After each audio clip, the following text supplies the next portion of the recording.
We often carry a worldview that divides the universe and personal experience into the material and the spiritual.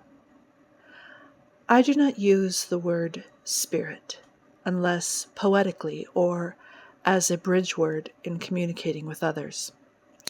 I do not have a technical category termed spirit in my worldview.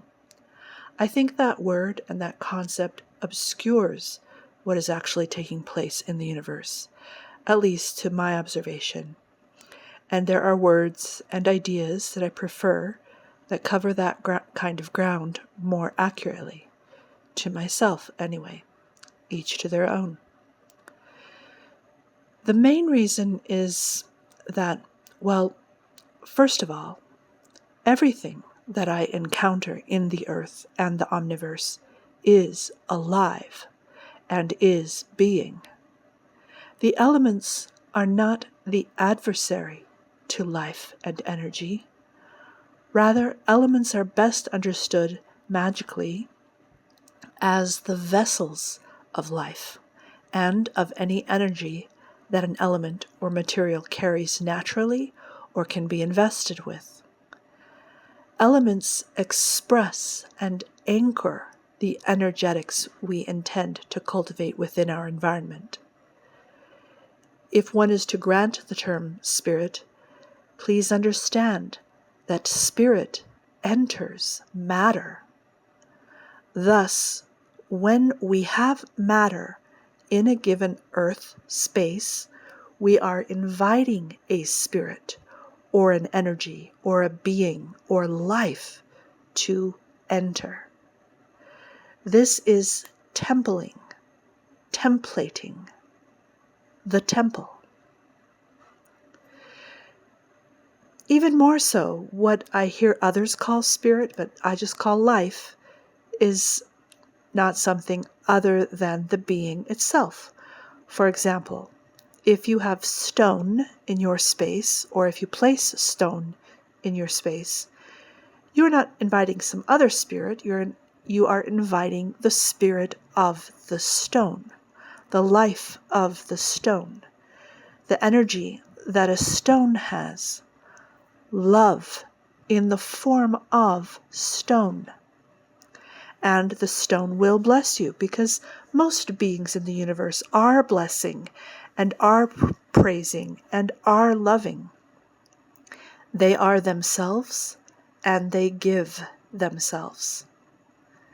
Incense, the life or energy or spirit of matter, rising like an incense or aroma, and influencing the space it is in as well as the other beings in that space. Element is not opposite or fundamentally a different substance than what has been termed by some worldviews as spirit. Element is spirit. Matter is woven from element. Element is woven from frequency. Frequency is the deep bliss of oneness laughing, prisming into colors and flavors and fractals and forms of that oneness.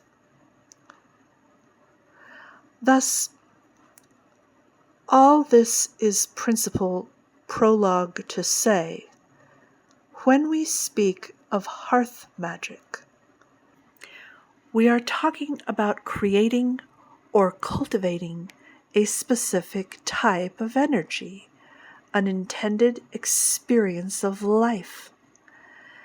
And this also translates into human feeling. When a human being or any being comes into the space that the Hearth Guardian has laid, then what will the experience and feeling for that human be? Or at least the influencing tendency. So it may be said that the Hearth Guardian has 4 acts of magic they wield, or perhaps said as 4 stages of that hearth magic. The first is an understanding and intention of the kind of energy, the kind of life that will be called. The second is a preparation of that energy within the Hearth Guardian themselves.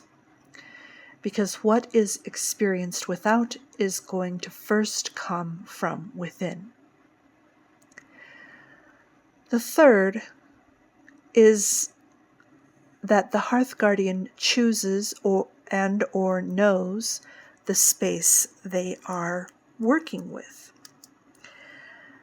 Earth, space, and place. Boundaries. Appearances and experience are going to be called into a boundaried, earth-manifested, material, geographical, actual space. An experience made real, realized.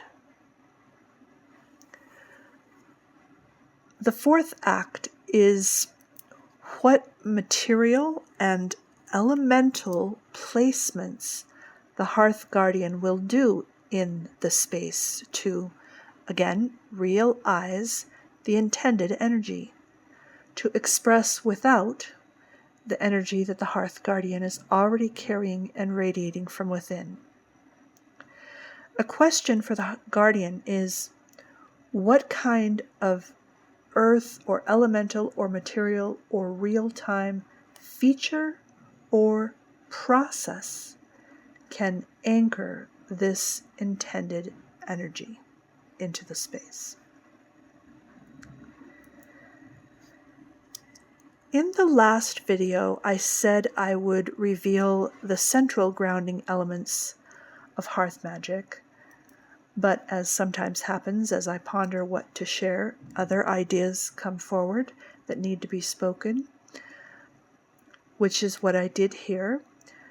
So I still will be presenting those central elements upcoming in this series. Let's meet again.